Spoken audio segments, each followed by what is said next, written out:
கன்னியாகுமரியில் அமைந்துள்ள சுவாமி ஸ்ரீ வெங்கடேஸ்வரர் திருக்கோவில் அருள்பாலிக்கும் தனிக்கோவில் தாயார்களுக்கு வெள்ளி கிரீடம் சமர்ப்பணம். திரளான பக்தர்கள் தரிசனம். முக்கடலும் சங்கமிக்கும் கன்னியாகுமரியில் திருமலை திருப்பதி தேவஸ்தானம் பக்தர்களின் வேண்டுதலின்படி ஸ்ரீ வெங்கடேஸ்வரர் திருக்கோயில் அமைந்துள்ளது. இத்திருக்கோவிலுக்கு இந்தியாவின் அனைத்து பகுதி யாத்திரிகளும் நாள்தோறும் வந்து வெங்கடேஸ்வரரை வணங்கி செல்கின்றனர். திருமலையை போல் அனைத்து பூஜைகளும் மூலவருக்கு நடைபெறுகின்றது. பிரகாரத்தில் ஸ்ரீ பத்மாவதி தாயார் மற்றும் ஸ்ரீ ஆண்டாள் தனித்தனி சன்னதிகள் அமைந்துள்ளன. பக்தர் ஒருவரின் வேண்டுதலின்படி பத்மாவதி தாயாருக்கு கிரீடமும் 2 காதணிகளும், ஸ்ரீ ஆண்டாள் அம்மாவுக்கு ஆண்டாள் கொண்டையுடன் கிரீடம், 2 காதணிகள், 2 திருப்பாதங்களுமான வெள்ளியிலான பொருட்கள் சுமார் 3 கிலோ எடையில் ரூபாய் 3,70,000 மதிப்பில் திருக்கோவிலில் சமர்ப்பணம் செய்யப்பட்டது. இதற்காக இன்று காலை நித்திய பூஜைகள் முடிவடைந்ததும் சென்னை வெங்கடேஸ்வரர் திருக்கோவில் கே. பார்த்தசாரதியிடம் சகுந்தலா பிரபாகரன் மற்றும் டாக்டர் உலாஷ் ராகவன் குடும்பத்தினர் இந்த வெள்ளி பொருட்களை வழங்கினர். ஆலய அர்ச்சகர் சேஷாதிரி சுவாமிகள் துவாரபாலகர்கள் அமைந்துள்ள மண்டபத்தில் கும்ப பிரதிஷ்டை செய்து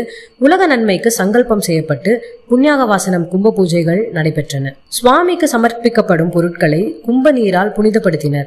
அதனைத் தொடர்ந்து சென்னை திருக்கோயில் பணியாளர் லட்சுமிபதி மற்றும் ஆலய அலுவலக பணியாளர்கள் வெள்ளி பொருட்களை தலையில் சுமந்து கொண்டு கோயில் பிரகாரமாக வந்து மூலஸ்தானத்தை அடைந்தனர். ஆலய அர்ச்சகர் அதை பெற்றுக்கொண்டு பெருமாளின் திருவடியில் சமர்ப்பித்து அதன் பின்னர் தாயார்களுக்கு அணிவித்தார்.